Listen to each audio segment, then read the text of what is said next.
Welcome to the deep dive. We've got quite a stack of material here today, We do. and it's all focused on a place many of you listening might know, maybe as a holiday spot, maybe somewhere you've just driven through. We're talking about Ballito. That's right, the coastal town in KwaZulu-Natal, South Africa. And our goal today is, well, to really dig into these sources. It's a mix, historical docs, geographical notes, recent reports. Yeah, and try to understand the journey this place has taken. It's quite fascinating, really.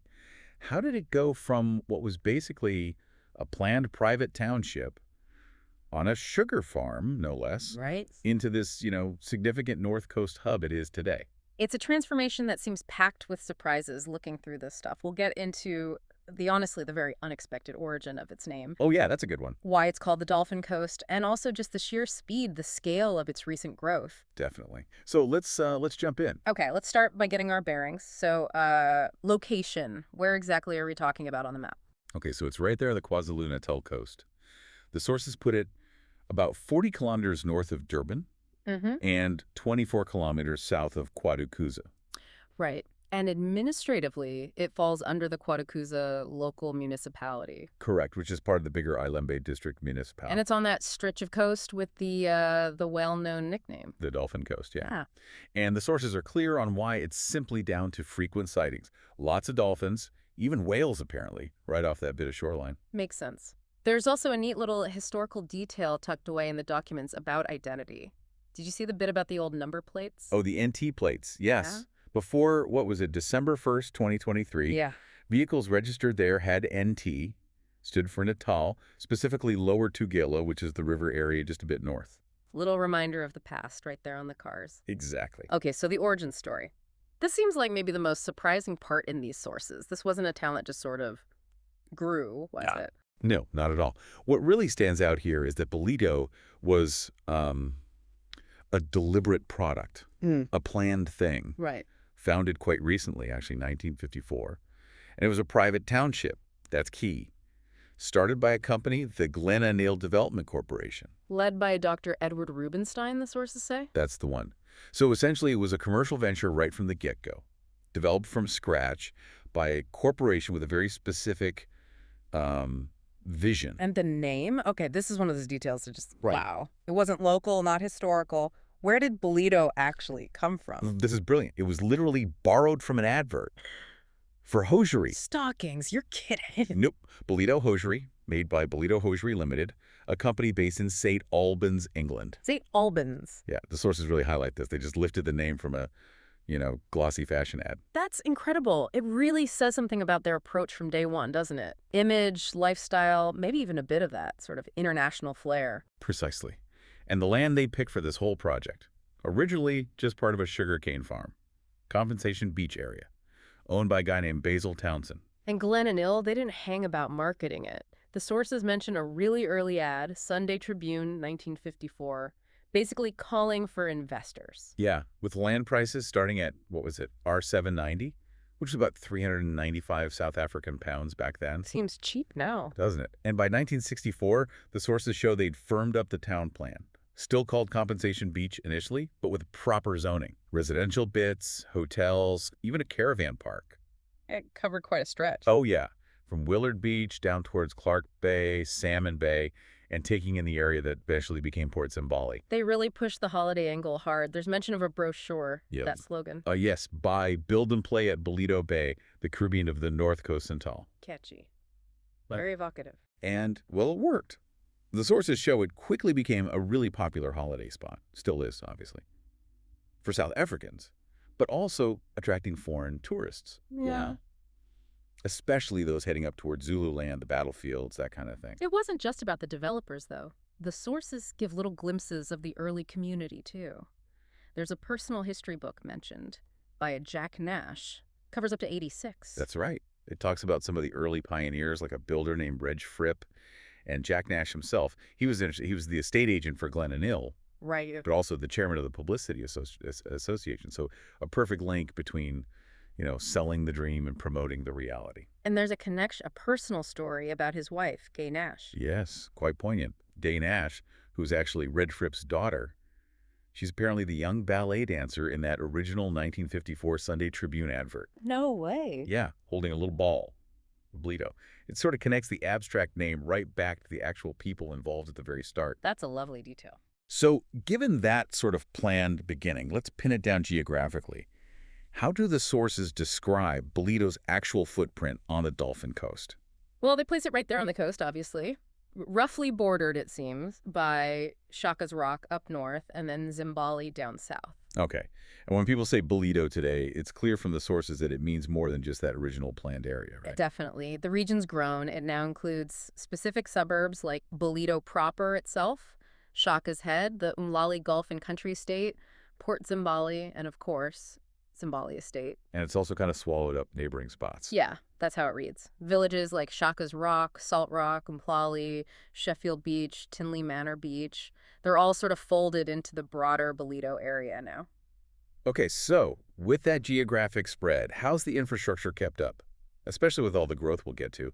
What about essential services? Healthcare. Right, crucial for any growing place. The sources mention both private and public options. There's the Netcare Alberlito Hospital that's private, part of the big Netcare group. And then on the public side, there's the Ballito Clinic.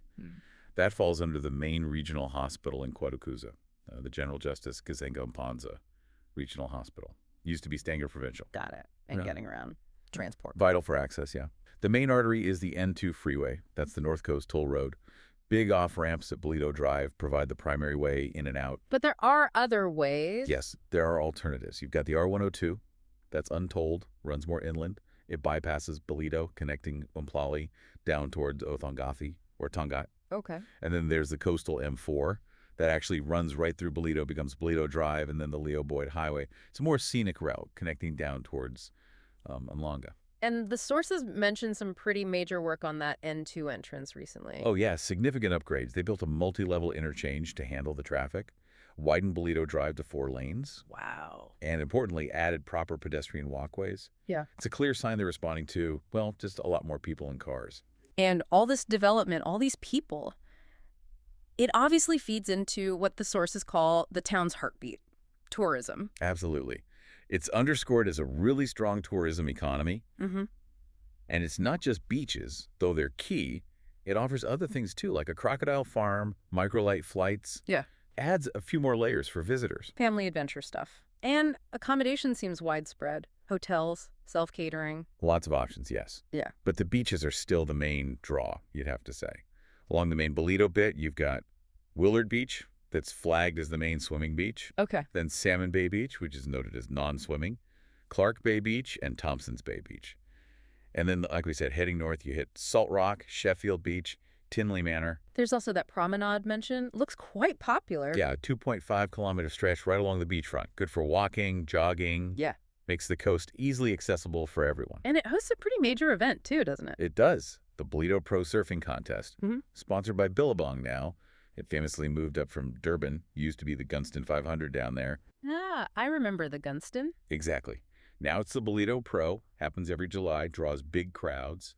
Big part of the tourism calendar. Okay, so moving from tourism to maybe the engine driving a lot of this growth. Yeah. What do the sources tell us about business and retail in Ballito? Well, the business side has seen really substantial growth.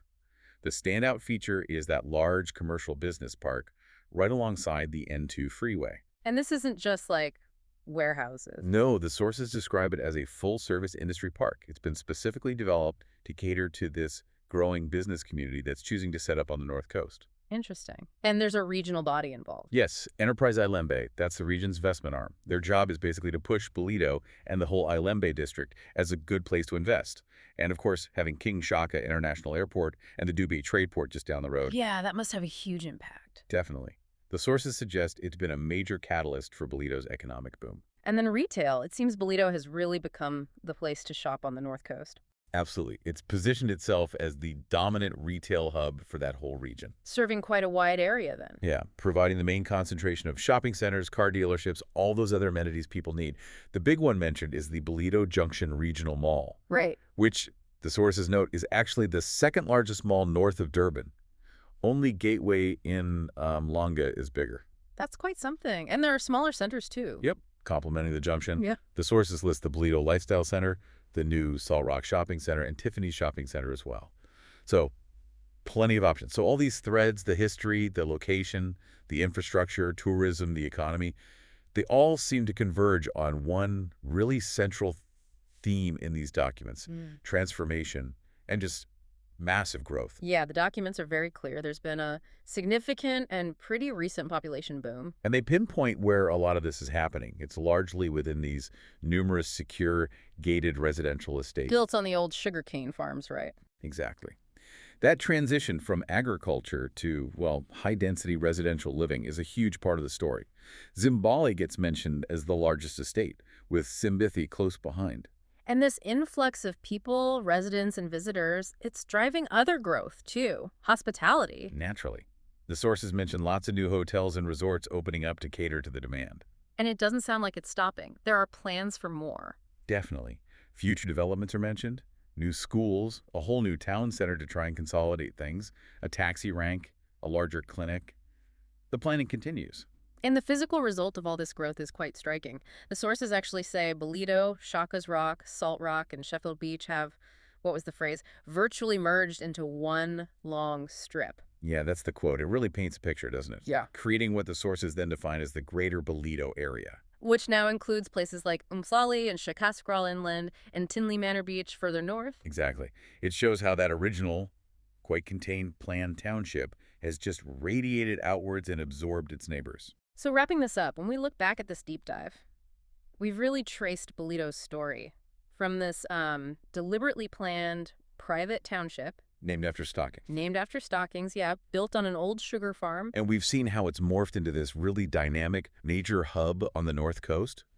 Strategic location, infrastructure that's trying to keep pace, powered by tourism and retail, and just experiencing this incredibly rapid growth, Yeah. especially driven by those big residential estates and all the commercial development. It's a huge change in, what, 70 years? It really is. From a marketing idea on a farm to this merging coastal strip, it does leave you thinking, Yeah. considering this swift ongoing evolution and how these once distinct places are basically becoming one. How is all this rapid growth going to shape the actual character, the feel, the environment of the Dolphin Coast in the years ahead? Yeah. What does it mean for the future? It's a big Yeah. question.